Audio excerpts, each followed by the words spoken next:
Welcome everyone to the ScreamCast, the podcast that celebrates everything Scream Factory. I'm your host, Sean Duregger, and alongside me, the other host of the show, Brad Henderson. What's up, man? Hi.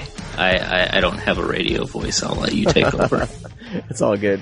But you know all the shit, so that's why you're valuable. I'm just the brains. Actually, that's an insult. I'm sorry. You're the brains too. It's I don't know. We're co-op. It's funny because this idea for the show kind of sprung up over a weekend, and I woke up one day, and it was early in the morning, and I got this idea. I was like, wouldn't it be cool to do a podcast kind of highlighting all the Scream Factory releases? Because out of anything that's come out in the past couple years, I think it's the one kind of, I guess, brand that I've been all about and trying to snatch up everything that they put out. So I figured, this would be a good idea. I kind of floated it on Twitter, and then, by the end of the day, I had a logo, the website set up, and a co-host. So, but you asked me as a guest, and then I was like, you know what? Nah, I'm just going to co-host this thing with you, Sean. I'm just going to do that instead. It seemed to work out. Like, it seemed that would be the best way for this to work out. So, yeah. So it just kind of happened organically. And it's going to be, I hope, and I pray as well, that will be a highlight of people's day when they, see it pop up on their feed. Let's just kind of introduce ourselves and kind of give our history with, Shout Factory and Scream Factory. I'll go first, I guess. I don't know. You go right ahead. So that way I know what to follow, because I don't know what to say. You'll follow it up much more eloquently, I'm sure. Well, my horror history, as I said on kind of that little 5-minute intro, I didn't really start getting into horror movies till kind of later on in my kind of more into like high school and college, because I was raised in a very strict Christian family, so horror movies were always off limits. I remember the closest thing I saw to horror was probably like the first Terminator movie, but my parents made me shut it off after they saw Arnie's ass. And then you saw his dong, not his ass. Dong? You saw his dong something first. You see something flipping around. Well, at any rate, we saw Arnie's bits and pieces, and my parents, and I don't know how old it was right when it came out on VHS, and they went, okay, we're done, and I wasn't able to watch it till, of course, later on. And the first kind of really kind of hard R-rated thing that can be considered horror, but I kind of got a pass on it, was because it was sci-fi, was Predator. So that was the first kind of scary movie that I actually remember watching, and it freaked me out. I think closely after that I watched Gremlins in the theater.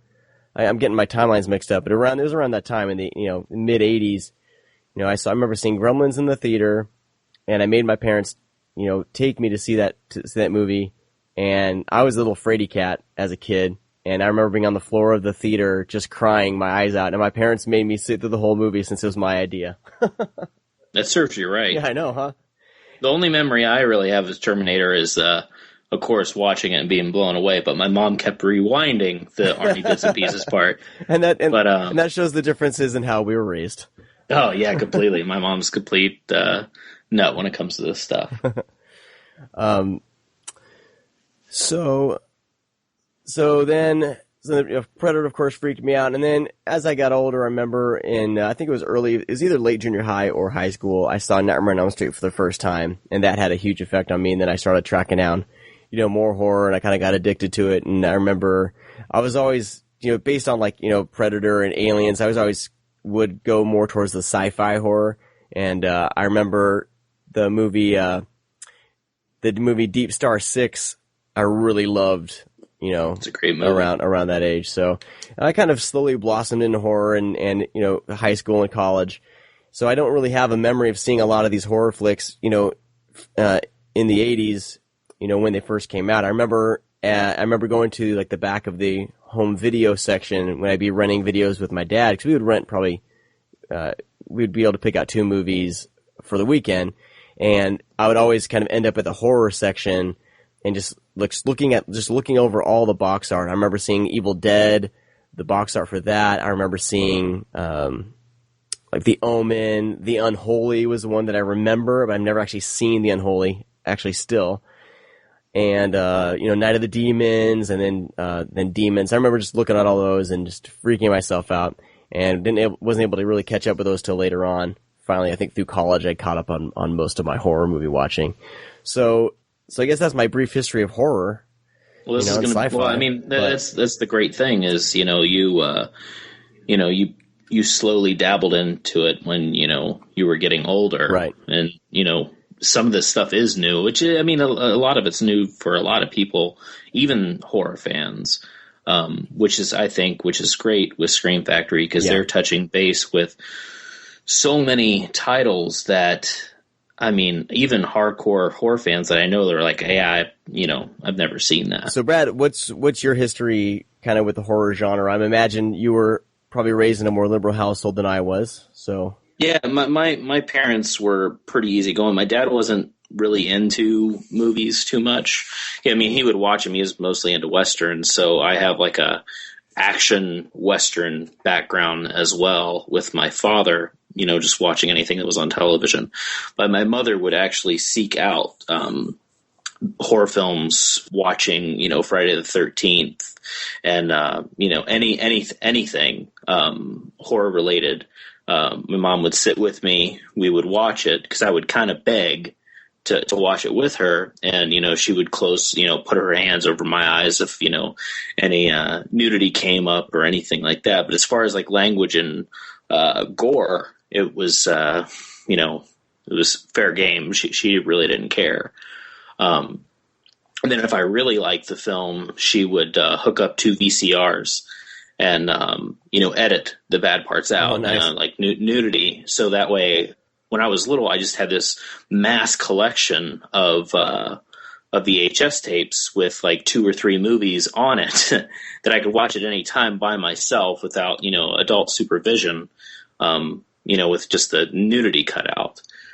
It wasn't until later on in probably I was still even young when I was allowed to watch nudity, but I never really had, there was no filter, no, I could watch whatever I wanted to. And my mom loves, and still to this day, loves horror films. And I don't think I would probably still be into it, but not as much and I guess knowledgeable because I started so young and even collecting tapes.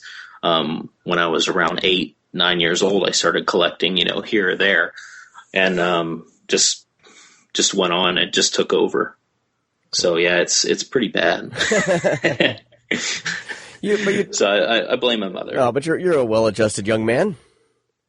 Yeah. I mean, the collection keeps growing and growing, and Scream Factory is getting me more and more in trouble because now they're re-releasing everything. It's really hard to get rid of the VHS tapes of those. I can still hang on to them because I try to only collect VHS only at this point. But it's difficult to give away. Like, I will never get rid of my, the video dead. Yeah. I'll never get rid of that VHS because I've had it for forever. I'm still kind of in shock that it's actually on Blu-ray myself. But well, we'll be talking about the video dead a little bit later, as well as TerrorVision. I'm going to go and we kind of touch on our briefly on our history with Shout Factory and Scream Factory. I came to know kind of Shout Factory mainly because I was trying to get G.I. Joe and Transformers on DVD. So that's when I first kind of started keeping an eye on Shout Factory. Yeah, no, I mean, Shout Factory's done a great job. I'm not really too much into what they've released in the past. I mean, I have picked up a couple things. Like I like even though it's not many, their Shout Selects that are only available through their website. I was stoked that they released Power Rangers, but I just can't bring myself to ruin Power Rangers from what I had back in my head. Yeah, no, they're all on Netflix anyway. My son got into Power Rangers quite a bit. I mean, Shout Factory and Scream Factory are kind of equivalent. I mean, Scream Factory hits a little harder at home because, of course, it's horror. But Shout Factory does a really, really good job. And then they're just all about nostalgia and bringing things back that, are kind of lost or, people want, but like no company's going to release. I mean, there's just so many that people are like, what? Like, seriously? Yeah. You guys actually sought this out, got the rights, and did an amazing transfer with commentary by the director that he's only probably done one movie in his life, Yeah. So it's just really cool to have, people that care about movies as much as me on the other end, seeking this out and doing all this work in order to bring, pleasure to my eyes. How did Scream Factory get on your radar? Was it just through websites you were reading, or? No, I usually just get on Amazon every once in a while, probably once a month, and I just go to like new releases and horror, switch to Blu-ray, and I was scrolling through there. And it was before anything was, it was announced, but it didn't like have any cover art. I saw Halloween 3 on Blu-ray. And if you click on it, you can see the distributor, and I saw Scream Factory, and immediately I was like, oh, okay, that's, probably something with Shout. So I like look it up, and I see they announced Halloween 2, 3, and Funhouse and Terror Train.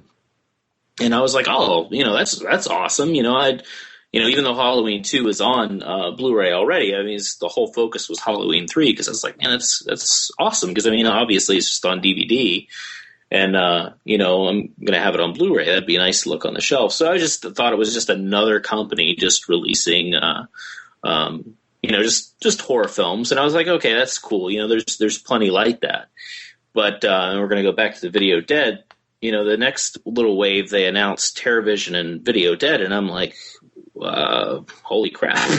I was like, these guys aren't just going to be releasing, kind of well-known horror titles. They're gonna and then you saw the special features, and the special features on Video Dead, which I would think right off the bat it would be kind of a bare bones release. Yeah, it's just stacked with special features, and I'm like, wow, these guys are really, really gonna knock it out of the park. And every announcement that they basically make, it's like, really, you guys actually looked that up, seeked it out, and now you're releasing it on Blu-ray. And it's just it still hasn't really settled with me, because I still blown away every time they really announce something crazy. It's pretty incredible. And actually today I just tracked down Saturn 3, and the fact that I remember seeing that on the VHS shelf. It's another one that I have never seen as far as like a sci-fi release.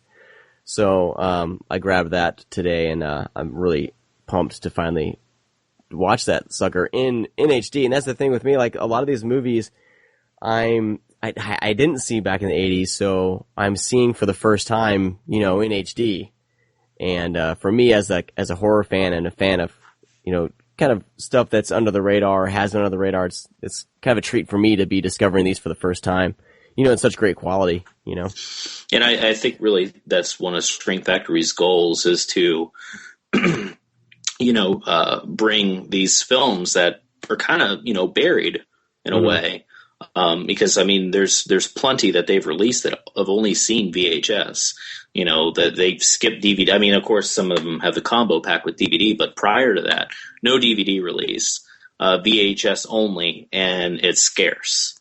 Yeah. So, it's nice to see that, their goal, of course, is to bring as many and also turn on new horror fans, because there's plenty of young kids out there that are going to discover these and lose themselves in horror like I did when I was younger. Yeah, I have a plan on some of these as my kids get older, especially my son, to kind of just accidentally, in quotes, leave out for him to discover. So, little trail for him to follow in horror. Although we tried watching Ghostbusters today, and as soon as Dana is sitting in that chair and all the arms come out of the chair and drag her and pull her into the closet, he he jumped up and just bolted out of the room and never came back. Well, yeah, so I remember when I was younger, even when they were in the library, and the ghost screamed for a second, I would get a little antsy. But I was so desensitized when I was younger through this stuff. Watching, Child's Play was, I think, one of the only things that pretty much terrified me, and still remains one of my favorite horror films of all time. But nothing really scared me after that, because I was like, something with dolls always kind of freaked me out. I think that's dolls and clowns. I think those do that to me even now. So, and anything like ghost, haunted house for some reason, and demons always gets me. I don't know. whatever. So you just pretty much named everything, Sean. Pretty much everything. Pretty much everything. I'm just pretty much a big wuss, pretty much. You write for a website. You've had kind of, communication back and forth with the guys over at Scream Factory. And, the other day when we were talking on the phone, you kind of brought up their kind of how they work, like their acquisition model, their goals, as an entity. Yeah. So to the uninitiated, if you can just kind of shed a little light on, their, like how they operate, I guess. Yeah, it was just something that I wanted to bring up, of course, when starting this podcast is, our first was, introduce ourselves and talk about the history of Scream Factory. Of course, we don't work for Scream Factory. We're just, fans that, created this podcast.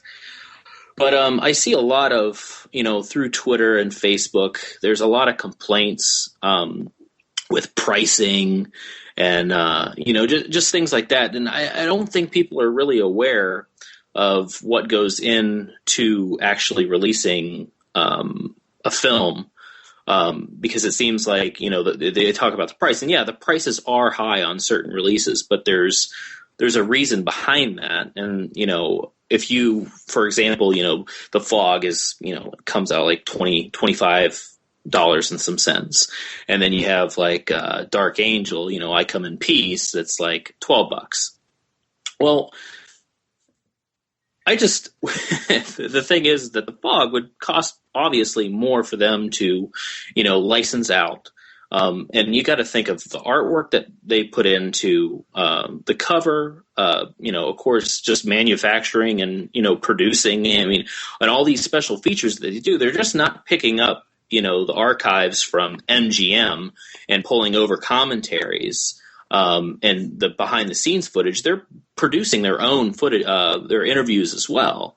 They're finding these people, scheduling interviews, flying them out or flying out there. And it's just a lot goes into certain releases. And that's the whole price difference. And of course, at the same time, and I know I read something, and I think it was on another podcast with Criterion, is that, sometimes Criterion will seek out film, and, I think Scream Factory and Criterion are equivalent in my eyes.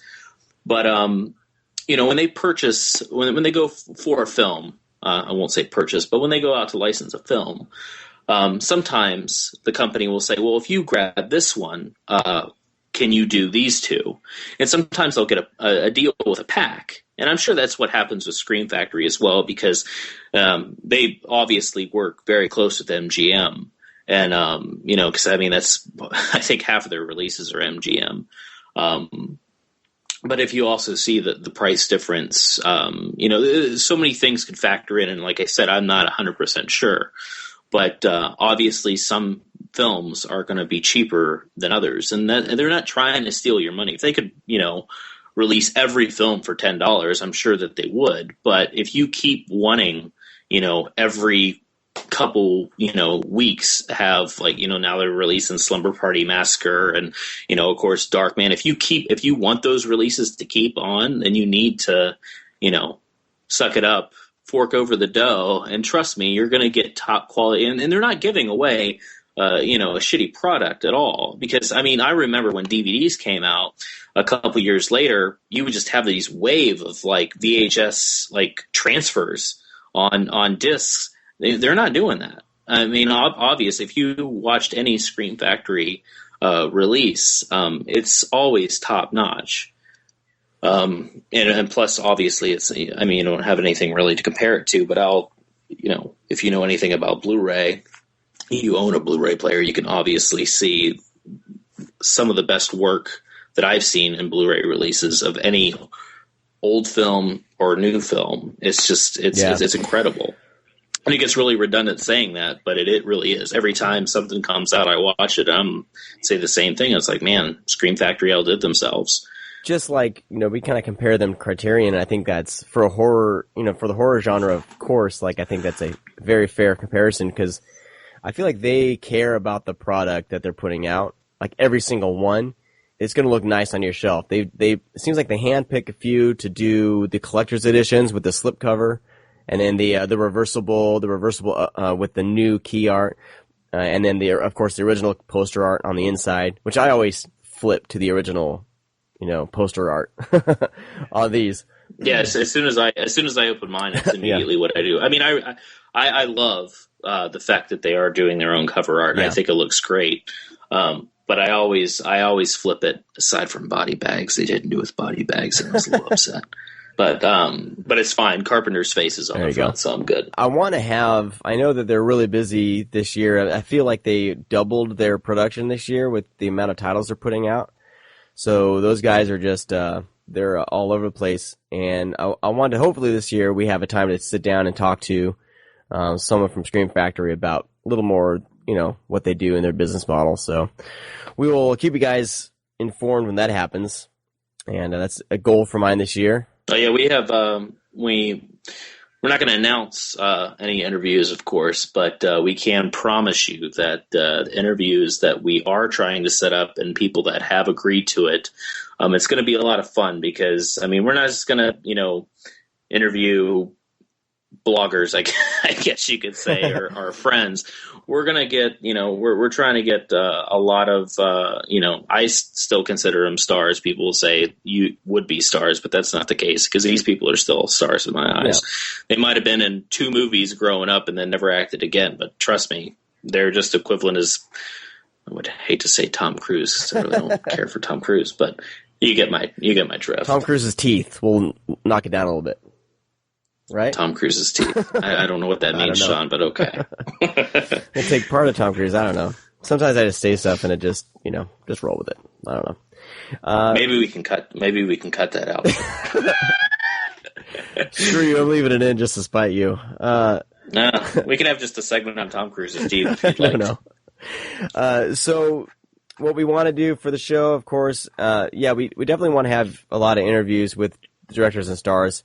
We'll probably have some guest bloggers on as kind of co-host, reviews sense. Yeah, we definitely have a couple lined up like that, and it'll be a lot of fun. Just their history in horror. I don't want to give anything away. I don't want to announce anything in case something falls through. Yeah. But trust me, it's gonna be a blast. Well, I'm pretty excited, and like I said, like with Brad coming on, I think Brad has a drive to get all these people rounded up, so I appreciate that. So yeah, I'm pretty excited for what's gonna come ahead. I'm working my ass off, Sean. Just to let you know. You are, and I'm not getting paid for nothing.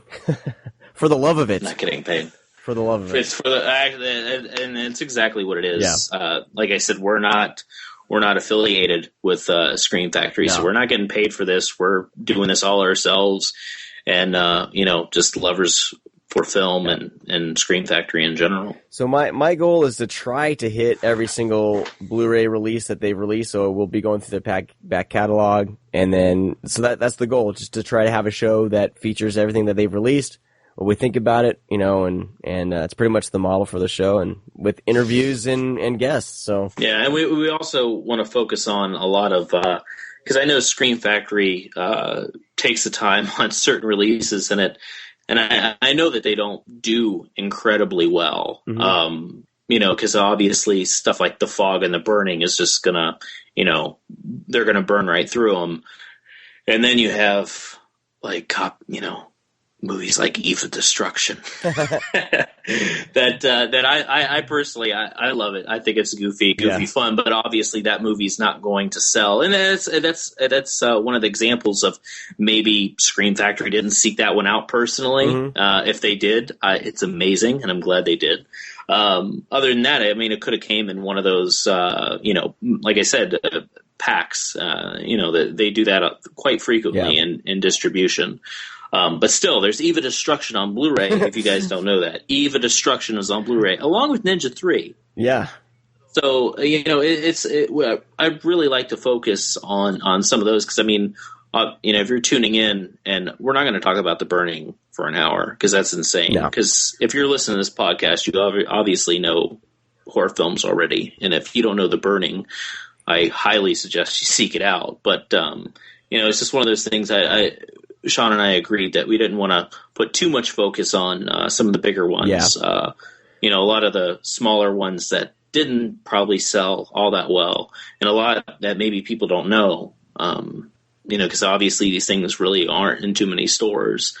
So mainly it's just online. That's how I get all mine. So I get all mine. I wish that wasn't the case, because there's certain days where I just want to go browse and check something out. But yeah, it's hard unless, I mean, imagine, it depends on totally where you live. I live in Florida, and finding a horror film you can't even find a horror film at Walmart or Best Buy.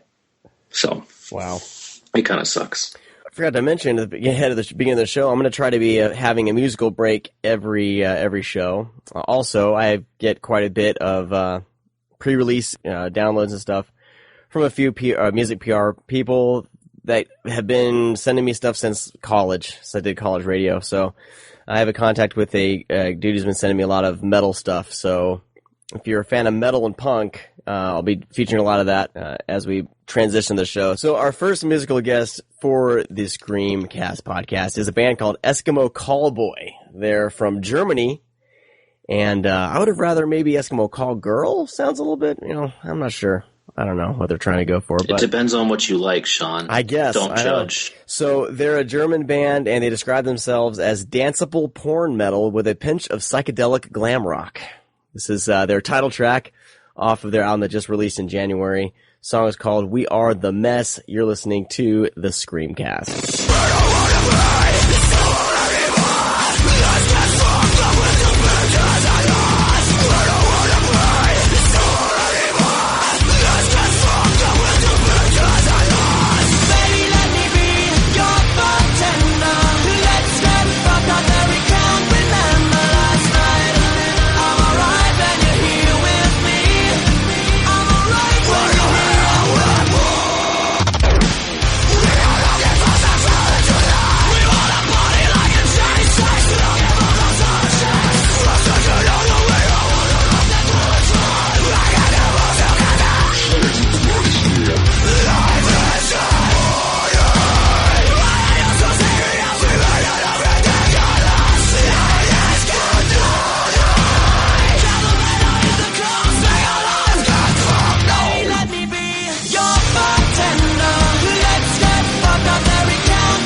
Was Eskimo Callboy with the song We Are the Mess. It's off of their album that released in January called We Are the Mess. You can find them online at EskimoCallboy.com. Or Call Girl. Or Call Girl. I would prefer to call them Eskimo Call Girl. That makes more sense for me, but I don't know if that's going to help them at all, though. So yeah, hope you guys enjoyed that. So there was one of those bands when I was going through what I was going to play for the show that they were so weird with that dubstep stuff that they throw in there, and I had to at least get them featured somewhere, and we'll move on. So, all right, let's talk about a couple movies. This week we are talking about the Scream Factory double feature, TerrorVision and The Video Dead. Which I think is a great double feature, being that they both have to deal with televisions, basically. Totally. I love it. I think they totally work, as a double feature. So let's jump in and start off by talking about TerrorVision.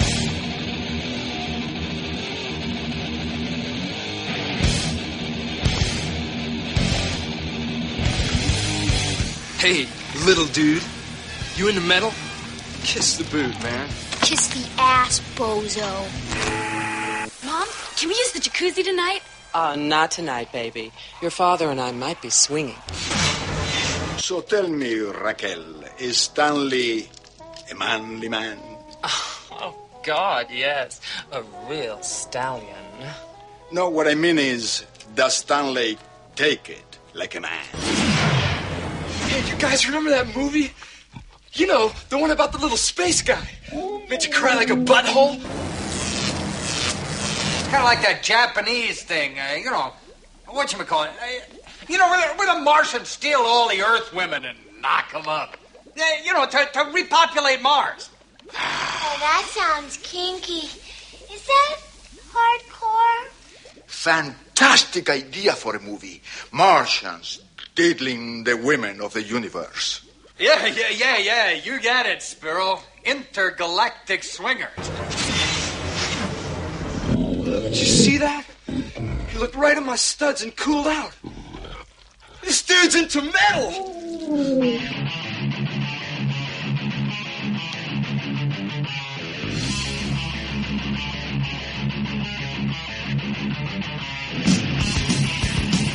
TerrorVision. Yes. The film itself. TerrorVision. How would you describe TerrorVision to someone who possibly hasn't seen it yet? TerrorVision is... I always kind of thought as TerrorVision is kind of like... Because I did a little thing for myself. It wasn't for anybody. It was like a heavy metal horror. And I know that you followed me on Twitter when I did it, a couple years ago in October, and TerrorVision was one of the films. It's not, heavy metal by any means. I mean, they just have a lot of music. TerrorVision is just an odd thing. It really is. It's hard to describe because it's a monster comedy kind of, and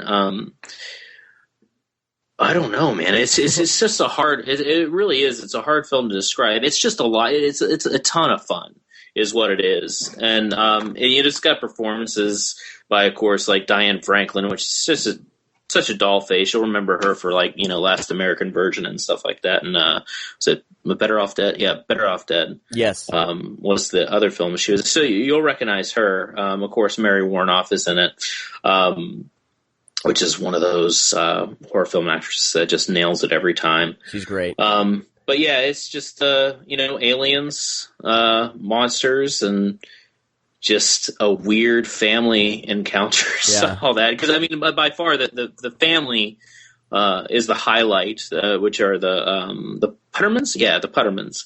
That they just I think it's Stanley, which is played by I can't think of his name at the night. I think it's Gary Graham. He's over the top anyway. But just the interaction with the family alone, aside from the aliens and monsters, it's so odd and weird and psychedelic. It's definitely, once you watch it, you'll understand what I'm talking about. It's kind of hard to put a category of TerrorVision, but you won't be disappointed. Yeah, well, when I first saw it, I remember it was on Netflix, and I was like, well, I'm going to give this a try. I kind of heard about it, and my first viewing, I don't know if it was just too late, or I don't know if I was expecting an actual horror movie, but at the time, it wasn't what I was expecting it to be, so I kind of dismissed it, and it was like, that was kind of dumb. But this second time watching it, I feel like I got the joke. I don't know if when I first saw it I was just too tired or something, but yes, basically some space alien escapes some prison planet somehow through the television signal or a signal into the family's gigantic radar dish. That I think the only person I ever knew that had a dish like that was my grandpa, and it infects their TV set and basically wants to eat everyone. And of course, the parents happen to be swingers as well. I know, that's what I'm saying. Like, to give the plot of the movie, it just doesn't seem real, but it is. It's a real movie. It does exist. So I'm like, who is this movie for? You know. And also, we didn't mention John Grise. He played the uncle in Napoleon Dynamite. Yeah, he plays OD. He's been a long time horror film actor. I mean, a long time actor to begin with. But I mean, people really didn't notice him until he actually was in Napoleon Dynamite as the uncle, which I thought was ridiculous because he was always, the Wolfman in Monster Squad for me. Oh my gosh, but, how did I miss that? Yeah, I know, a lot of people do, but I mean, because he's only in human form for a little bit. Mostly he's just the Wolfman. But, he's in it. Of course, like I said, Diane Franklin. It's just a blast. I mean, it really is. It's one of those things where you just have to see it. As I was watching it this time, I wrote some notes down. I'm going to try to decipher some of them right now. Oh, the creature. I want to talk about the creature. It's like this weird, ugly, yet somewhat cute type thing. Did you like their design of the creature? I mean, anything practical I love. I mean, there's plenty of monsters, and just really nasty stuff in this movie, along with the monsters and just the aliens in general. I feel dirty after I watch it because it has this weird, like, kind of like pastel look, I guess you could say. It's one of those where you go to, like, your aunt's house and she, like, sells Avon or something. Yeah. I don't know. It's just, that's what it feels like. It when you're there in the house, you don't want to be there. Yeah. It's weird because there's hardly any swearing in the movie. There's no nudity in the movie, and actually in the commentary, the director is kicking himself for the girl that plays the swinger girl that they have over. He's kicking himself for not having her topless in that scene where she takes off her dress and she's wearing a bikini. And I guess she had been in like softcore, like Skinemax and stuff like that. And he's like, "Why the hell didn't I take advantage of that?" But what other notes do I have here? The most cumbersome control ever for the TV. I thought it was kind of funny.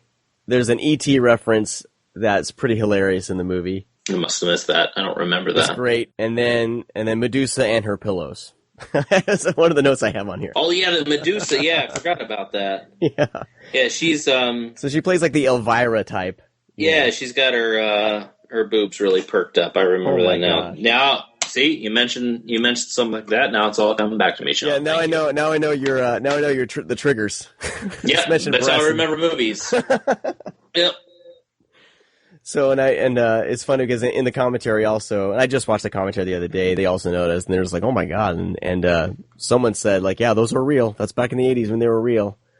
And I don't know, I'm not an expert on whether they're real or not, but those things took up half the screen. That's not a bad thing. So overall, I think TerrorVision as a movie is definitely a recommendation. It's horror comedy, so it's one of those things. If you're expecting kind of a straight up monster movie, you're not going to get it. But there's so much weirdness in this movie that if you're someone I like a lot of the weird '80s movies anyway, and I think there's a lot to enjoy in TerrorVision. Yeah, no, I mean, I like I said, I like it myself. I didn't see it till later on in my teens. It was just recommended by I forget who it was now. It was just one of those. I used to go to a video store in Ohio called Video Time, and they would know me there during the summer because I would be in there like every 2 days because my parents would gamble a lot. So I'd hang out with my grandmother, and she'd let me rent 4 or 5 tapes, and I'd watch them all that night. It was ridiculous. And the one guy, I had a few titles. I wish I could remember the titles, but he said, "Have you ever seen TerrorVision?" And I said, "No." And I watched it then. And I can't say I was a huge fan of it. It was just a fun monster movie, and it kind of grew on me after each viewing. I've seen it a few times now. Yeah. It's just an all-around fun, little goofy, weird flick. It really is. And also one thing I wanted to mention about the movie, one of the swinger guys, Spyro, played by Alejandro Rey, I guess he died a year later of cancer. So I was wondering, I was trying to look him up, like, where'd this guy go? And unfortunately, he passed away like only a year later. Yeah, thanks for bringing me down now, Sean. I know, man. Sorry, but gosh, this is the part of the show where it gets sad. Well, yeah, it gets sad, and when I looked up some history about our next movie too.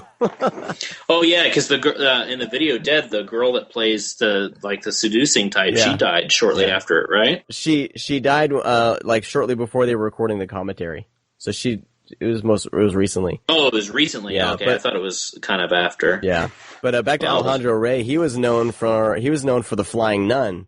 I guess he acted, or did he act? No, he was known for The Flying Nun. Was that a TV show? It was a movie back in 1967, and I guess Diane Franklin. Yeah, Diane Franklin. She actually was very fond of The Flying Nun. So when she was watching, when she saw him, Alejandro. And the kind of character he was playing, she's like, it kind of ruined The Flying Nun for me. That's funny. Yeah, because he's one of the swinger. He's the husband. Yeah, that whole sequence when they're in the they're in their like pool area. Man, that's just it feels so weird while watching it. It really does. It's just so uncomfortable at times. Yeah. But I think that's totally what they were going for with that movie. Yeah. Yeah, it's it's a movie that totally grows on you because, like I said, the first time I saw it, I was like, "Oh, that's kind of dumb." And then this last time, for some reason, it hit a nerve, and I really loved this this last viewing that I just did over the weekend here. So, well, let's move on to the Video Dead. What do you think about that?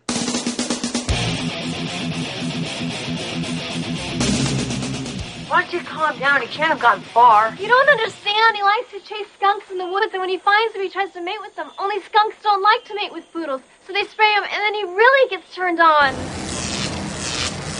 Ah! What the hell is wrong with you, boy? Jesus Christ. Don't you ever sneak up on me like that again. I didn't sneak up on you, boy. You sneak up on me like that again, you know what's going to happen to you? No, boy. You tell me. Death and destruction. I start my first semester at the university the first of next month. You got in. Great. What's your major? Aerobics. Hey, I've got it. You do? The dog swallowed a ball. You were walking the dog on the leash, and some total jerk threw the ball to the dog, and he accidentally swallowed it. All we have to do is push the ball down the dog's throat. They'll never know the difference. If they find us before we're ready for them, you won't be alive for that girlfriend. She's not my girlfriend. She's just a friend, that's all. You seem pretty concerned for just a friend. Oh, forget it. I have to take a leak anyway. Listen, sister, the slaughter's begun already. You look the other way, you might just end up getting a nice-sized bite taken out of your rear end. I am a huge fan of the Video Dead. I actually have right in front of me, I don't know if you can hear this, but the sound, that's a cassette going back in its sleeve. I still have my Video Dead VHS from when I was younger. Awesome. And it's been through hell and back, but I won't get rid of it. Video Dead, I discovered that when I was, of course, younger, because I think every, I wouldn't say hardcore horror fan, but every big horror fan went through a zombie phase at some point, where they discovered a zombie movie, and then it's like, hey, let's discover all zombie movies. And there's quite a few good zombie movies out there in the 80s. The Video Dead is not one of them. No, the Video Dead's great. It's just a little. It's very B movie. If you want to hit the B movie section, the Video Dead is definitely one of those movies. Just ultra weird, and I mean, basically, zombies come out of a TV and attack the people in the house, and that's pretty much the extent of the plot of the Video Dead. But it's just one of those zombie flicks that always stuck with me. it's just so much fun because that's what I'm saying. This double feature is just so great because both films are just really out there. Mm-hmm. And if you definitely want to just space yourself out and watch, some mindless horror, I can't even tell you how much fun these movies are. But I'll try. The Video Dead is just the music is so it's like an homage to Night of the Living Dead 2 as soon as it starts. Yeah. When the guy puts on the when the television starts playing, it's playing what's the name of the movie? Zombie Blood Nightmare or something that. Yep. And just the zombies coming out of the television, it looks so good too. The TV's laying up, on its upside down. Yeah, that seems incredible. And that head pops out. And I remember watching that when I was little. I was like, holy shit, this movie's going to be fucking crazy. It's going to be family. It reminded me a lot of, it just had that feel of Return of the Living Dead Part 2. Because I think I saw it after that. And during my zombie career. And of course, that's not what happens. But it's just a very psychedelic, using TVs to seduce and these zombies to come out of the television and kill everybody. Yeah, I mean, what's not to like about that? I don't know. If someone really said, "Hey, there's this movie where these zombies come out of television and kill people," I would be totally down. Some of my favorite stuff in the Video Dead is and the one thing I noticed too is these zombies, they'll kill you, but you won't turn into a zombie. So it's kind of a one-sided deal. They're just these vicious murdering undead. And I love how my favorite scenes in the movie are the suburban zombies when they kind of go into each house and it's kind of these suburban scenes filled with zombies. It's fantastic. Yeah. Because they kind of have the sensory skills still, where they're kind of trying to, one's trying to eat Cheerios or something like that, and every time the woman zombie kills somebody, she'll take their clothes, stuff like that. I thought was pretty inspired. Well, it's just another thing is the makeup on these zombies is that some of it looks outstanding, and then the others just look like they have chicken skin hanging off their face, and it's just a lot of fun. And I'll never forget flipping it over, and I think they actually have the Blu-ray in front of me too. Yeah, they do. The kid's face that's screaming on the front looks a lot like Return of the Living Dead 2. Oh. The next door neighbor that gets attacked and then tries to attack the other boy. I can't remember his name's Randy or something like that. I don't know. But it looks so similar, and it just that's what made me want to watch this. Is I remember in the store, and I actually have the tape that I rented from the store because they went out of business shortly after that, and I actually purchased the tape from a store, a local mom and pop place that was going out of business, and it's stuck with me ever since. Very cool. Now, did we touch base that is this Blu-ray the uncut version? Because I don't remember seeing anything different. Because I know the VHS actually says it's uncut. Oh, really? Yeah. Yeah, I don't know. I imagine it is. I don't. Yeah, I would think it's whatever was on the VHS, and the director seemed very happy with it in the commentary. And yeah, that's another thing that I thought was amazing was all the special features that they did for this release of the Video Dead. It's just packed.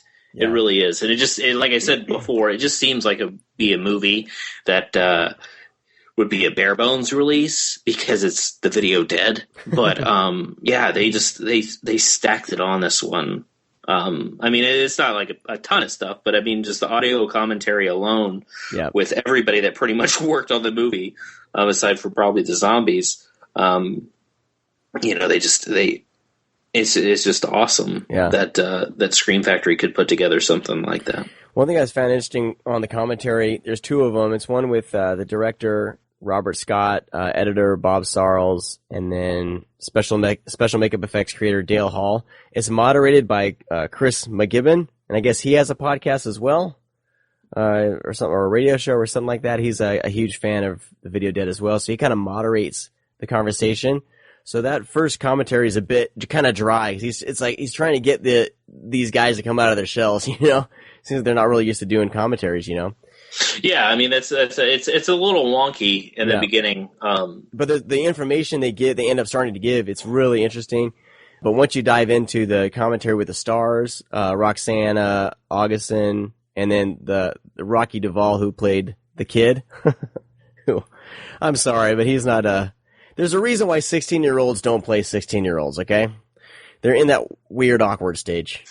Yeah, I one thing that always cracked me up was the beginning of the film when they introduced the boy, and he's all like filthy and he's walking with that limp. Like we're supposed to believe that, like this little kid is walking with this limp and everything, acting like and we're supposed to think it's a zombie right off the bat. It's just it was just one of those things that just makes me laugh every time, and it really is. It's a goofy movie, but it's so much fun. It really is. If you notice, he's carrying a suitcase. That's why he's limping. But I have no idea why he's so filthy, because he wears that shirt almost through the whole movie. And I feel like there's a scene where he gets the shirt all bloody, but the next day he's wearing that same shirt again. I don't know if I forgot to look and see if he's, if that shirt makes it through everything. But he's consistently filthy through the whole movie. Well, that's another thing is that if I remember correctly, they filmed this movie over a long period of time. Yeah. From what the commentary said. Yeah. So maybe he never washed those clothes due to continuity. Maybe not, but man, I was like, dude, throw those clothes in the washer. And there's one scene I noticed too. This is just totally random. I always notice like continuity things. He wakes up in bed because the doorbell rings. He's wearing a shirt. He comes downstairs to open the door, and he's not wearing a shirt. So I was like, why would you take off your shirt to answer the door? I do that. Do you do that? Okay. I mean, it's just that's not a common thing. I'm the weirdo. Well, no, maybe I'm the weirdo. So maybe everyone's onto something here. You should definitely try. People react differently when you answer the door without a shirt. Yeah. Well, I was looking through my notes here that I took while I was rewatching the movie, and if you notice, 2 goldfish were harmed during the making of the movie. So that's a shame. Unfortunate, because the director says, he goes, we can't promise we didn't hurt any animals in the movie. And then there's a scene where they actually have, rodents mixed in with blood when they cut open a zombie. So, but only 2 animals died, and those are the goldfish. So there was nothing. They didn't give any more information about the goldfish, but I don't know. PETA may be mad if they see this movie. Well, I don't think we have to worry about that because I don't think anybody's really seen this movie. No. The most disturbing scene in the movie was when the blonde girl, I forget her name, but she's like brushing her teeth so hard that they start bleeding. And they did that in the movie Hannah. Cate Blanchett does the same thing. But that that kind of stuff makes me uncomfortable no matter what kind of movie it's in. So you do realize that this is the second time you brought up teeth. Yeah. I don't know. I can look forward to more podcasts about you talking about teeth. I'll try to hold down the teeth talk. Maybe I need to go. Right. I'll bring it up with my therapist on Monday. Sounds like a good idea. So these 2 movies we didn't. You've seen them both on VHS, right? Yes, yeah. Video Dead definitely more than TerrorVision. I believe I only saw TerrorVision maybe once on VHS, and then like you, I think I revisited because I have a couple friends who live in Austin, Texas, who really like the film, and I watched it, I believe, on Netflix, and then when I did the heavy metal horror thing, I watched it then, and then I watched it again during the double feature release by Scream Factory. So I've seen TerrorVision probably more than enough. Maybe not. I don't know. I might watch it again. Most of the film makes me uncomfortable because of the set decorations and everything. Not saying it's like weird, like I'm never going to watch a movie because of that, but it really does make you feel uncomfortable at times. Yeah. Yeah, the TerrorVision set is crazy with all those paintings. Yeah, the paintings and the same thing as by the pool. Yeah. And just on the walls, it's just very bizarre looking. In the film, it is rated R. Yeah. Yeah. Yeah, and it's just, and they could have went a lot further with it, and it seems like they're going to because it is kind of sexual at times, but they just never went all the way. Right. And it just felt weird. Yeah. So you've seen these on VHS. So like, what did you think of what were your initial thoughts of the transfer when you first popped into Blu-ray? Well, honestly, the Video Dead probably, or TerrorVision, not so much because I can't really remember. Because like I said, I was young teens when I first saw it on VHS. So I don't think too much. I mean, just the sound alone, when you put it in, and because there's like this theme song that plays throughout the movie, right? When that comes on, like your speakers start thumping. It brought back some memories. The Video Dead though is the one that I saw constantly on VHS. I'm surprised it actually still works, but I would watch it a lot. So when that came out, now the transfer is not impeccable on the Video Dead. I mean, it's not one of the most glorious things that you'll ever see, but I mean, it's damn good. And it's definitely better than the VHS. I think that it's definitely a step up. I mean, anything that Scream Factory released, I don't think there's anything that's just subpar or mediocre. Right. They're going to definitely, whatever they're given the negative, they are going to work their ass off with what they have. And you got to think, if the first Scream Factory release that you watch is going to be the Video Dead, you got to give other things a chance, is what I'd like to say. Well, yeah. But with what they had and what they worked with, they did a damn good job. Well, I guess Video Dead was shot in 16 millimeter, and then TerrorVision was shot in 35 millimeter. Yeah, I mean, you could totally tell too. Yeah. I mean, when you first, but that's another thing that I like about Scream Factory is that, especially with the release of The Fog, they make it look so good, but it looks so old at the same time. And, just the little markings in the movie. And that's why I'm really excited to see Slumber Party Massacre, because Slumber Party Massacre is like that. I remember watching that I had the VHS, the DVD, and that film looks all scratched up. And I can't wait to see if it continues that, if that was the negative that they received or how they came about that.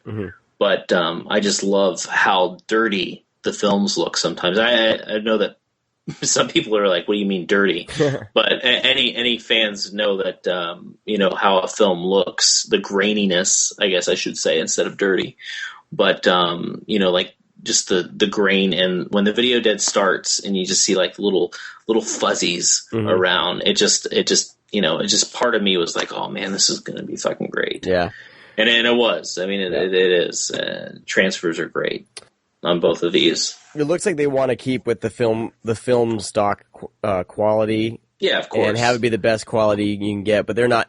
I don't think Scream Factory and even Criterion, companies like this, they're not trying to make the movie look new, brand new. That's not the goal. Yeah. That's what I like, because a lot of people say they polished it up and things like that. Well, I mean, there's a different sort of polish. I mean, what, like an old piece of wood, or completely restore it, and I don't want to see a bunch of stuff restored. I want to see a cleaned up version of the original. Yeah.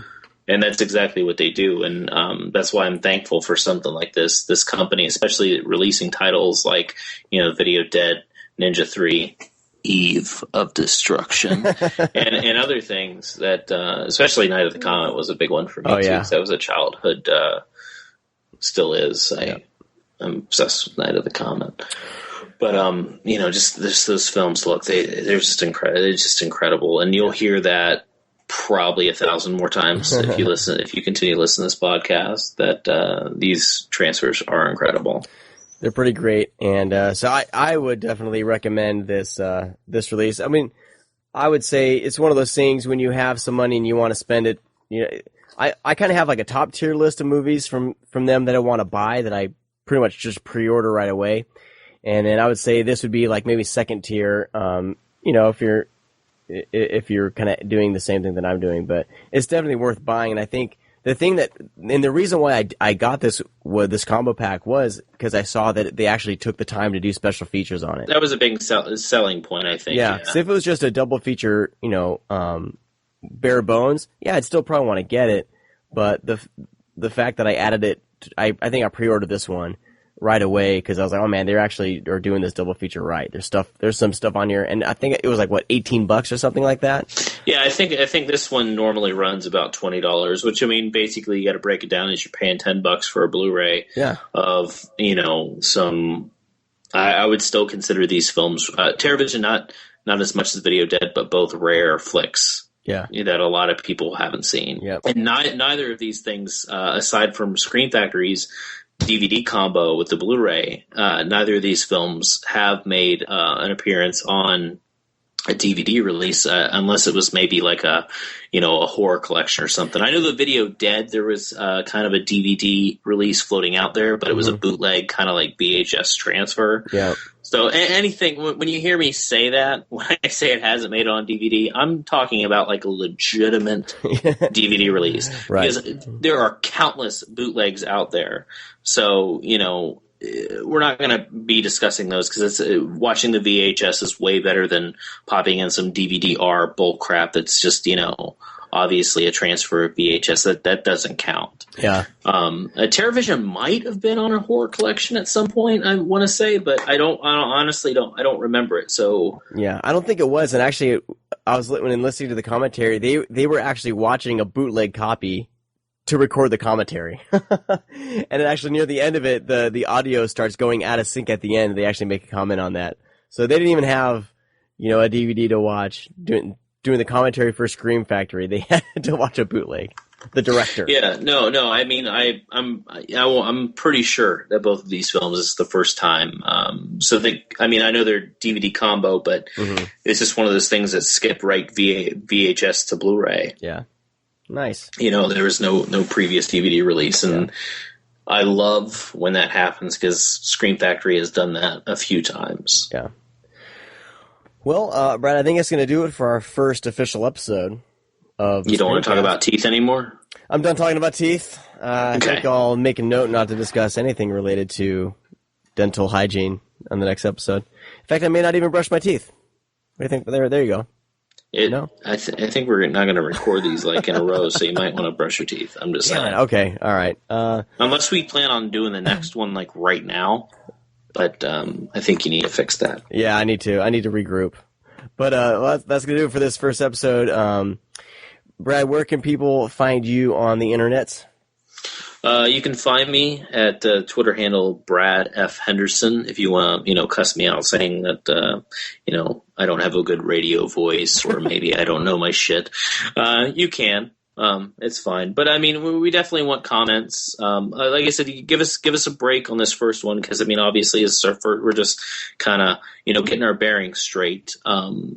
But a lot of rambling and just kind of discussing on this one. But we promise that we're going to try to bring you a very, very entertaining and good show once we get our feet on the ground here, or off the ground. I don't know what the cliche term is, but it's something. We're going to be walking around.